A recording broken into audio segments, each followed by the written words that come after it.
on the Republican side in the Congress. Like, is that an important position for you? How do you make the decision there between like, no, this is the hill that I think I'm going to die on, even if it means I have to exit my political position? I had more than one person. I had like 1,000 people Yeah. that are like, "What are you doing? Don't you want to stay?" Here's the way I look at it: is like, is it an oath-breaking decision? Like an oath is something that I've taken very seriously. Like both when I got elected to Congress, obviously as a military officer, and if it's something like, "Hey, I'm going to vote against this tax cut or for this tax cut or whatever," because it keeps me kind of in good graces so I can be effective, that's understandable, right? Politics is a little bit of give and take. But in the case of January 6th, to me, like my kid is 4 years old.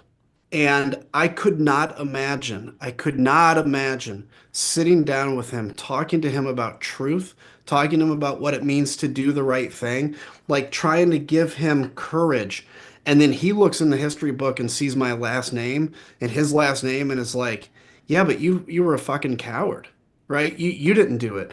And to me, it was that moment when it's like, could I look at myself in the mirror and honestly say that I would be the person that my son could look up to? Can I honestly say that I am keeping my oath? Look, man, here's the crazy thing. And this is the thing that blows me away about every member of Congress. You represent 700,000 people. Soldier Field, the Bears has like whatever it is, 50,000 capacity, let's say. That means out of 14 soldier fields, that put 14 soldier fields next to each other, you pick one person and you're that person. That is a massive responsibility. And it's not your job. It's the people's job. And if you can look in the mirror and say, I'm doing my best for these 700,000 people, even if they don't agree with me, then cool. On the January 6th stuff, I couldn't do that, except that I didn't want to be on the committee. I did not want to be on the January 6th committee. I voted obviously for it, voted the right way. When Pelosi called me and asked me to do it, I'm like, son of a bitch. Like, Why did but I she? Why did knew she I call could. you? Did you guys have like a personal relationship, or did she just? They started sniffing around because they needed another Republican. And, Yeah. obviously Liz Cheney and I were the two most outspoken. And yeah, she just called and kind of Okay. personally. Here's the funny story about it, though.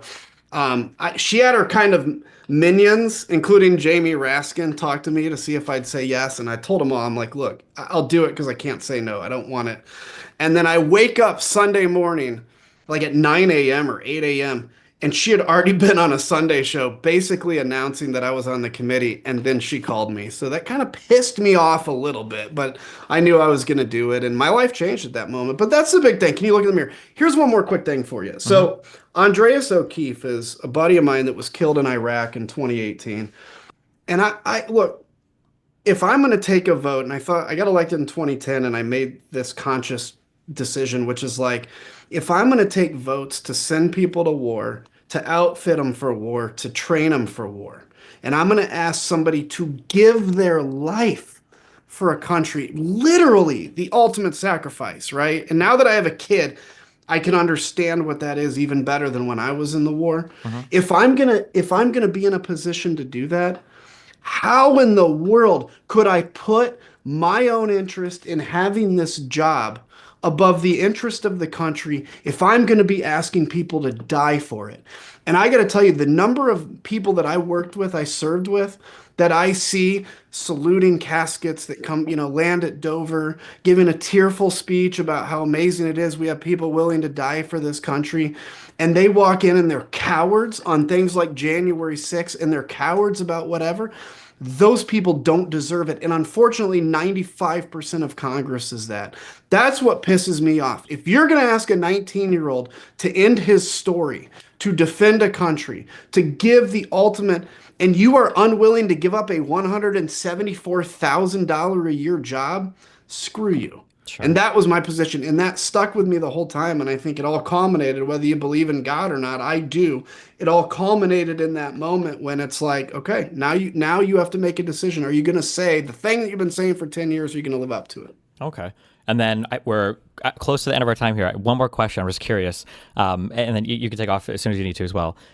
I have a hard time sometimes with theory of mind for these people, okay? So I grew up, I don't know if I mentioned this last time, my mom is from Cuba, so I grew up in a very Republican household. Like I followed these people for a long time.